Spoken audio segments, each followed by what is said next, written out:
Hello friends, how are you? कैसे हैं आप सब? स्वागत है आपका अपने ही चैनल मीडू स्टडी में। मैं हूं आपका फ्रेंड आशुतोष आयम इंदौर से। एंड दोस्तों, जैसे आप जानते ही हैं, मीडू स्टडी आपका अपना चैनल है जिसमें हम मैनेजमेंट के अलग अलग टॉपिक्स को पढ़ते हैं, समझते हैं बड़े ही सिंपल वे में। फ्रेंड्स, 5 डिफरेंट मॉड्यूल्स हैं आज के दिन हमारे मीडू स्टडी पे, जिसमें से हम मार्केटिंग मॉड्यूल और एचआर मॉड्यूल ऑलरेडी फिनिश कर चुके हैं। मतलब उस टॉपिक की सारी वीडियोस हमारी प्लेलिस्ट में अवेलेबल है। स्ट्रैटेजी भी हमारा कंप्लीट होने वाला है और हमारा ऑपरेशंस एंड ओबी है जिस पे हम कंटेंट अब डेवलप कर रहे हैं। साथ ही साथ हमारे कुछ सब्सक्राइबर से फीडबैक मिल रहा है कि हम कुछ और मॉड्यूल्स ऐड करें, जैसे कि आईटी के ऊपर, बिजनेस लॉ के ऊपर, डिसीजन साइंस। हम इन सब सजेशंस को इवैल्यूएट कर रहे हैं दोस्तों, और उसके बेसिस पे हम देखते हैं क्या और मॉड्यूल ऐड हो सकता है। आज की वीडियो में दोस्तों हम ऑर्गेनाइजेशनल बिहेवियर के बारे में बात करेंगे। जैसा कि आप जानते हैं, बहुत ज़रूरी है। हर कोई जो है वो एमबीए करता है बाद में किसी ऑर्गेनाइजेशन में काम करने के लिए, तो हमें ऑर्गेनाइजेशनल बिहेवियर समझना बहुत ज़रूरी है। वीडियो नंबर 12 है डियर फ्रेंड्स, लर्निंग 1। इससे पहले हम जान चुके हैं कि ओबी क्या था, ओबी की अलग अलग थ्योरीज के बारे में जाना था, पर्सनैलिटी के बारे में हमने डिटेल में पढ़ा था, वैल्यूज़ एटीट्यूड्स के बारे में जाना था, और इससे पहले हमने 3 वीडियोस परसेप्शन के ऊपर डाली थी। तब मैंने आपको लास्ट टाइम बताया था कि हम फिर नेक्स्ट लर्निंग शुरू करेंगे, लर्निंग, मोटिवेशन, ये सब आगे चलेंगे, इस सीरीज़ को डेवलप करेंगे। लर्निंग बहुत ज़रूरी है, सीखना बहुत ज़रूरी है, और लर्निंग की अलग अलग थियोरीज़ हैं जिनको हम जानेंगे। 2, 3 या 4 जितना डिपेंडिंग अपॉन कंटेंट रिक्वायर्ड होगा, इसको हम टॉपिक को अच्छे से समझेंगे। चलिए शुरू करते हैं। जैसा कि हम हमेशा करते हैं, सबसे पहले समझते हैं कि लर्निंग है क्या। तो definition of learning: learning is a continuous process where in an individual acquires new skill, values and knowledge. सबसे पहले आप देखिए, जो मैंने रेड में हाईलाइट किया, कंटिन्यूअस प्रोसेस। मतलब लर्निंग कभी ऐसा नहीं होता कि 1 दिन का काम है, 2 दिन का काम है, कंटिन्यूअस प्रोसेस है। कहते हैं ना, सीखने की कोई उम्र नहीं होती, इंसान सारी उम्र सीखता रहता है। तो वो लर्निंग इसीलिए कंटिन्यूस प्रोसेस है, जहाँ पे इंडिविजुअल क्या सीखता है। वो कोई नई स्किल हो सकती है, कोई नया हुनर हो सकता है, नई वैल्यू हो सकती है, साथ साथ नॉलेज हो सकती है। ये सारी चीज़ें दोस्तों लर्निंग के अंडर आती है। तो 2 मेन एलिमेंट क्या है लर्निंग के, मतलब किसी चीज़ के बारे में यह कहे कि लर्निंग है या नहीं, अगर आपसे कोई पूछे तो आप 2 पैरामीटर्स पे उसको चेक करिएगा। सबसे पहला होता है change that happens should be relatively permanent.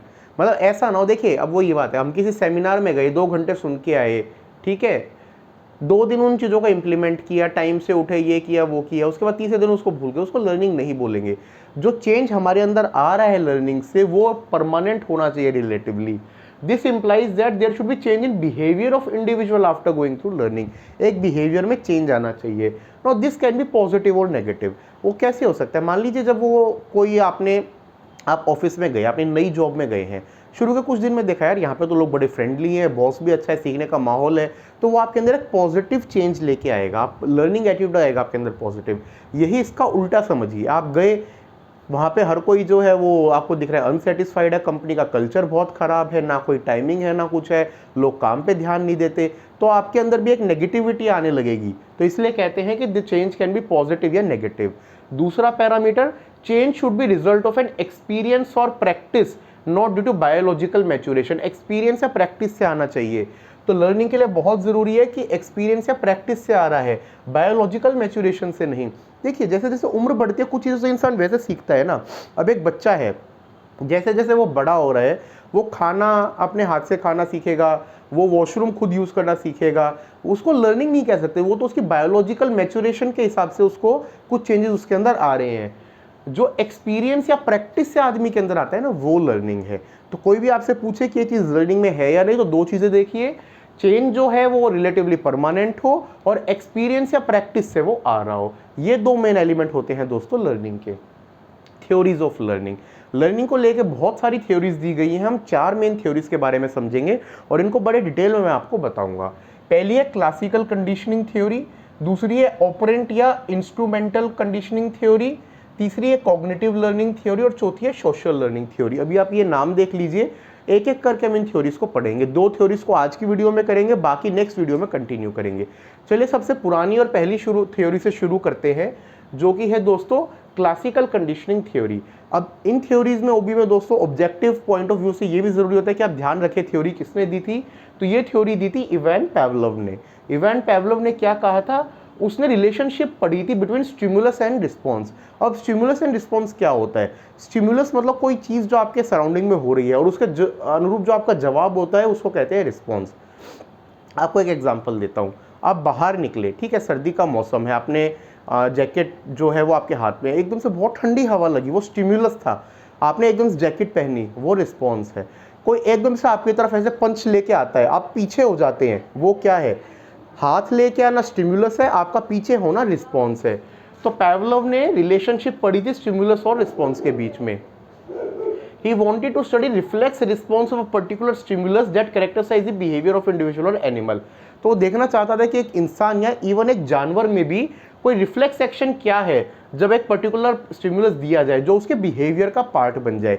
ये पावलोव की थ्योरी का शुरुआती पॉइंट था। अब इसके लिए जो उसने एक्सपेरिमेंट किया वो हमने इस पिक्चर से समझाया है। इसमें उसने अपने डॉग, जो कुत्ता होता है, उसकी कंडीशनिंग के बारे में किया था। पहली स्टेज में क्या किया, जब कंडीशनिंग नहीं है, फूड है, मतलब हड्डी जो है कुत्ते के सामने रख दी, कहते हैं सैलिवेशन, सैलिवेशन कहते हैं लार टपकना, उसके मुंह से लार टपक रही है, ये बिफोर कंडीशनिंग है। दूसरा है दोस्तों बेल, घंटी बजाई, टिंग टिंग टिंग टिंग टिंग टिंग टिंग, कुत्ते को क्या फर्क पड़ रहा है घंटी बजने से क्या हो रहा है, ये अभी उसकी कंडीशनिंग नहीं हुई है। हड्डी रख रहे हैं, उसके मुंह से लार टपक रही है, टिंग टिंग टिंग घंटी बज रही है, कुत्ते को समझ नहीं आ रहा है क्या है। फिर ड्यूरिंग कंडीशनिंग, ड्यूरिंग कंडीशनिंग क्या है कि आप बेल और फूड सैल्यूशन को कंबाइन कीजिए, मतलब टिंग टिंग टिंग टिंग बजाइए, उसके बाद उसको हड्डी दीजिए, तो कुत्ता जो है उसको रिलेट करने लगेगा कि ये घंटी बजती है, उसके बाद मुझे हड्डी मिलती है। इसको कहते हैं दोस्तों कंडीशनिंग। अब आफ्टर कंडीशनिंग क्या होगा, कुछ टाइम के बाद जब कुत्ते को जो है उससे लिंक हो जाएगा, घंटी बजेगी, आप हड्डी नहीं भी देंगे, पहले ही जो है मुंह से लार टपकने लगेगी। इसको कहा जाता है दोस्तों क्लासिकल कंडीशनिंग। मतलब पहले जो है वो हड्डी देख के ही उसके मुंह से सलाइवा आ रहा था, घंटी पे कोई रिस्पॉन्स नहीं था, कुछ दिन तक आपने घंटी को बजाया और साथ में हड्डी दिखाई तो वो समझ गया कि इनका आपस में लिंक है। आगे से आप सिर्फ घंटी भी बजाएंगे तो उसके मुंह से सलाइवा निकलने लगेगा। इसमें हम एग्जाम्पल और लेते हैं ना, अपना स्कूल टाइम याद करिए, 10 बजे लंच टाइम की घंटी बजती थी, सबको उससे पहले ये होता था कब घंटी बजेगी, कब मैं टिफिन खोल के खाना खाऊंगा, राइट, क्योंकि उस घंटी से आपका लिंक था। एक और एग्जाम्पल बताता हूँ, हम गाड़ी ड्राइव करते हैं, हमें एम्बुलेंस के साउंड की आवाज़ की पहचान है, जैसे ही वो आवाज़ बजती है हम जो है बिना पीछे देखे साइड देना शुरू कर देते हैं, क्योंकि हमारी कंडीशनिंग ऐसी हो रखी है। अब कई बार ये हो सकता है कि कोई नॉर्मल गाड़ी पे वो लगा रहा हो, लेकिन आपका रिस्पॉन्स तो वही था ना जो होना चाहिए। ये दोस्तों पावलोव की थ्योरी होती है जिसमें उसने क्लासिकल कंडीशनिंग करी डॉग के लिए, करेक्ट। चलिए अब आगे चलते हैं। दूसरी आती है दोस्तों ऑपरेंट या इंस्ट्रूमेंटल कंडीशनिंग थ्योरी, और ये दी थी स्किनर ने। तो पहली थ्योरी किसके द्वारा थी, पावलोव की, दूसरी थ्योरी किसके द्वारा है, स्किनर के द्वारा। स्किनर ने क्या किया, he defined operant conditioning as a process through which individual learn voluntary behavior। पिछले वाले में बिहेवियर सिखाया गया था, यहाँ वॉलंटरी मतलब अपने आप, वॉलंटरी कोई भी चीज़ से कहते हैं ना, वॉलंटरी डोनेशन, वॉलंटरी डोनेशन का मतलब इंसान अपनी मन मर्जी से जो चीज़ कर रहा है। It can also be defined as behaviour of individual element in environment, मतलब एक वातावरण में रहते हैं, जो हमारा एनवायरमेंट होता है उसमें जो हमारा बिहेवियर होता है। अब मैं आपको एक एग्जाम्पल बताता हूँ। मान लीजिए आपको अपने दोस्तों के साथ सिगरेट पीने की उस चीज़ की आदत है, लेकिन आपको ये भी है कि यार घर के बड़ों को किसी को इस चीज़ का ना पता हो, ठीक है, तो क्या होगा, कोई बड़ा आ रहा होगा, आप एकदम से उस चीज़ को छुपा लेंगे, राइट। ये क्या है, ये बेसिकली आपकी कंडीशनिंग है जो कि ऑपरेंट या इंस्ट्रूमेंटल है। मतलब एक एनवायरनमेंट में बिहेव करने के लिए सेम आदमी जो है वो हो सकता है यहाँ पे कुछ और बिहेव कर रहा हो, दूसरी जगह कुछ और बिहेव करे। ये थ्योरी दी थी स्किनर ने। इसके लिए स्किनर ने जो एक्सपेरिमेंट किया था उसको बोला जाता है स्किनर बॉक्स। स्किनर बॉक्स में उसने क्या किया था, देखिए ये बॉक्स देखिए, यहाँ पर एक चूहे को उसने रखा था, ठीक है, स्पीकर है, उसमें सिग्नल लाइट्स है, ये लेवर है। अब ये जो है पैलेट डिस्पेंसर है। पैलेट डिस्पेंसर मतलब जिसके थ्रू खाना जाता है। ये डिस्पेंसर ट्यूब है, यहाँ एक फूड कप रखा हुआ है, ये एक इलेक्ट्रिक ग्रिड है, ठीक है। अब इसमें क्या होता है दोस्तों, स्किनर बॉक्स में, स्किनर बॉक्स में ये होता था, शुरू में इसमें चूहे को डाल दिया, अब चूहे को कोई आइडिया नहीं तेरे साथ क्या हो गया, तू कहाँ आ गया, राइट। अब गलती से मतलब एक दो बार घूमते घूमते वो लीवर को प्रेस करेगा, उससे क्या होगा, पैलेट डिस्पेंसर जो खाना है वो डिस्पेंस करके यहाँ पे उसके पास खाना आ जाएगा। चूहे को जो है एक बार में आइडिया नहीं होगा, उसको भाई ठीक है खाना आ गया, नहीं समझ में आएगा। दूसरी बार, तीसरी बार, चौथी बार जब वो लगातार करेगा तो उसको समझ आ जाएगा कि तुझे अगर खाना खाना है तो उसका लिंक इस चीज़ से है। इसको कहते हैं दोस्तों स्किनर बॉक्स। चूहे की कंडीशनिंग आपने कर दी, बाद में यहाँ पे खाना नहीं भी होगा ना, उसको खाना चाहिए होगा, वो इस लिवर को दबाएगा, इसको कहते हैं स्किनर बॉक्स। स्किनर ने चूहे के बाद यही एक्सपेरिमेंट पिजन के साथ भी किया था और उसने यही चीज सेम रिस्पॉन्स जो है वो देखा। तो इस तरीके से स्किनर ने ऑपरेंट कंडीशनिंग को समझा था। ठीक है, तो स्किनर की ऑपरेंट कंडीशनिंग को बेसिकली क्या कह सकते हैं, इसका प्रिंसिपल ये है कि probability of occurrence of an particular response depends on the consequence. मतलब चूहे को वो दबाने से खाना मिल रहा था इसलिए वो उसका दबा रहा था, तो मतलब उसी पे डिपेंड करता है।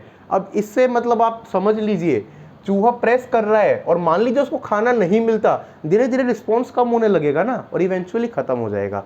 एक इसको आपको फनी एग्जाम्पल देता हूँ। मान लीजिए घर में बच्चे हैं, ठीक है, आप बच्चों को डांटते हैं, वो पढ़ने बैठ जाते हैं, राइट। आप कहते हैं कि डांटूंगा, आप पढ़ रहे हो, ठीक है, उसके बाद मैं चॉकलेट दे दूंगा। अब ठीक है, अब बच्चों को समझ में आ गया यार पापा जो है डांटने की क्यों वेट करे, जैसे ही कहें अपना खाली मुझे चॉकलेट मिल जाएगी, पढ़ने बैठ जाओ। अब आप बच्चों को उस चीज़ की आदत हो गई। अब एक बार आपने ऐसा किया कि उसको पढ़ने के लिए बोल दिया और पढ़ भी लिया, वो वेट करे पापा की जेब से कब चॉकलेट निकलेगी, आपने दी नहीं। ऐसा अगर 2-3 बार हो जाएगा, फिर आप पढ़ने के लिए कहेंगे भी ना तो वो कहेगा मैं पढ़ने के लिए नहीं बैठ रहा, आप ऐसे ही कहते हो, आप देते तो हो नहीं चॉकलेट। तो मतलब ये थ्योरी ये भी बताती है कि अगर जो रिस्पॉन्स जिसकी बंदे को आदत है वो नहीं मिले तो उसका वो रिस्पॉन्स रेट घटता जाएगा और इवेंचुअली हो सकता है ख़त्म भी हो जाए। ये थी दोस्तों सेकंड थ्योरी, ऑपरेंट थ्योरी, जो स्किनर ने दी थी। इसके बाद 2 थ्योरी और हैं जो हम नेक्स्ट वीडियो में पढ़ेंगे और लर्निंग को कंटिन्यू करेंगे। आई एम श्योर आपको मज़ा आ रहा होगा। फिर भी आपको कोई भी कन्फ्यूजन है दोस्तों, आप कमेंट सेक्शन में लिखिए या फिर हमारी मेल ID meedu.study@gmail.com पे लिख के बताइए। अच्छा लग रहा है तो लाइक शेयर सब्सक्राइब कीजिए। Thank you, take care.